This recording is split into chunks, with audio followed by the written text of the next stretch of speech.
Hey everybody, it's Mr. Sutton. What I wanted to do today is I wanted to show you if you're doing the pattern fill fashion illustration in Inkscape instead of in Illustrator, how would we go about doing that? So that's what this video is going to be about. Okay, so first thing I did was I created a pattern. I just created a square and duplicated it and moved it over, and then I created another square, a different color, different stroke and fill colors. I rotated this one to overlap. And then I just grouped those together, copied and brought them over to here, grouped that, made another row below, grouped all of that together, and so on and so forth till I made a whole pattern on my page. So what I can do now with this pattern is I can select the whole pattern. So I'm going to go here, Object, and you can go to Pattern, and you can go Objects to Pattern. And when you do that, what it does is it creates an actual pattern fill. You can alter it, you can change it. Let's say we wanted to before we make this a pattern. I already have it as a pattern, so let's click here again, and let's just rotate it a little bit, the whole thing. That's pretty far, but I'm going to leave it there. And let's just click on it and move it over a little bit. Okay, so I got this pattern. I'm going to turn it into Object, Pattern, and Objects to Pattern. Alright, so now when I go to my fill and come to my pattern swatches, you can see these are all patterns that I created. And I think the new one is the one that's the most on the bottom. Should have the highest number. So let me come to my layers panel, and you can reach your layers panel. Over here on the side is right here. So if you click on that, that will show your layers panel, and I'm just going to hide this pattern now. So I'm hiding that whole layer. And on the fashion layer, what I'm going to do is I'm going to draw something. Let's pretend we're doing the shirt. So I'm going to start out with a rectangle. Doesn't matter what color it is, I'm going to change the color anyway. And I'm going to do similar things to what I did with Illustrator. I'm just going to cut out a neck hole. I can do the polygon tool again. I'm just going to use a circle for now. And I'm going to make it a different color so that you can see what I'm doing. So I'm going to draw the circle for where the neck hole is going to be. And I'm going to select all, Command A to select all. I'm on a Mac, it would be Control A if you're on a PC. And I'm going to come down to Path and go to Difference. And that will cut the neck out for me, right? I could do similar things. Let's say I wanted to cut out where the sleeves are going to come.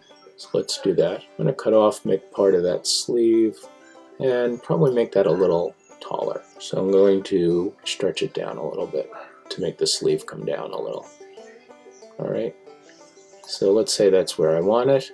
I'm going to duplicate that so I have one for the other side. So I did Command D or Control D to duplicate. There's also a duplicate button on the side right over here. This will duplicate the selected object. Alright, but now I'm going to select this one and Shift select that, so that I have both of those selected. And I'm going to come back to Path and Difference and cut out the sleeve.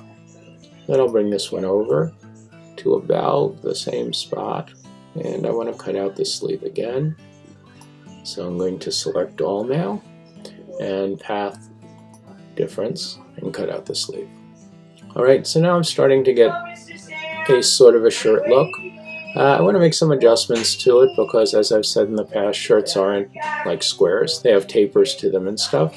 So I'm going to click on the Nodes tool. The Nodes tool is like your direct select tool in Illustrator. And from the Nodes tool, you can select single nodes and you can adjust them. So let's taper it in a little bit. I'm just hitting my left arrow key on that one. Then I'm going to select this one, hit my right arrow key to taper it in without changing the level. And I want to taper them in about the same on each side.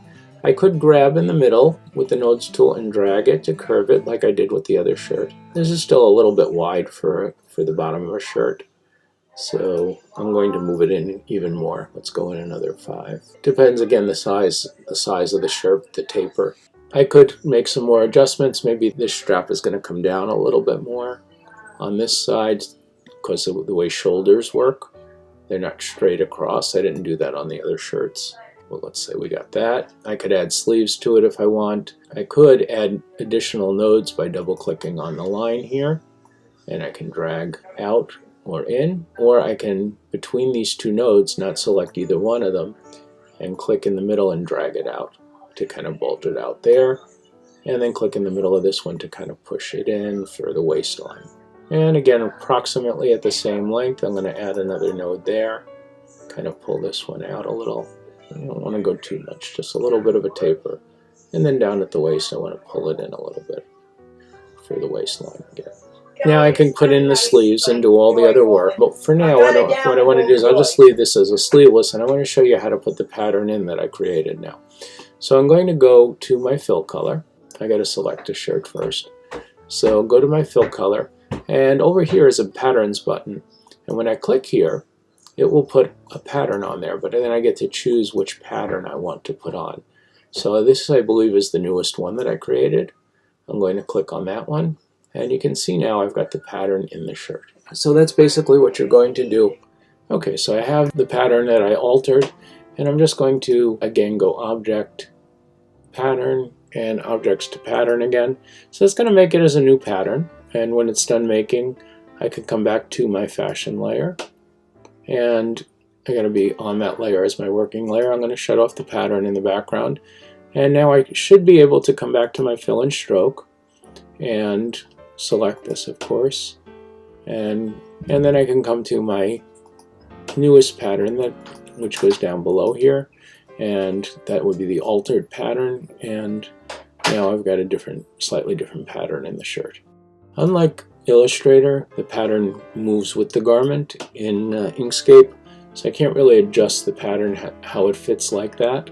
And the nodes tool doesn't seem to work inside the pattern, so adjusting the pattern from the nodes tool, like it says here, doesn't really work. I would readjust the pattern on the layer and make a new pattern out of it to make it work better for my particular needs. All right, but that's how I would work with Inkscape to make the fashion illustration. If you're illustrating a tessellation, you could also make a fill like that to fill in your shape before you tessellate it. All right, so you can use the pattern in the tessellation project as well.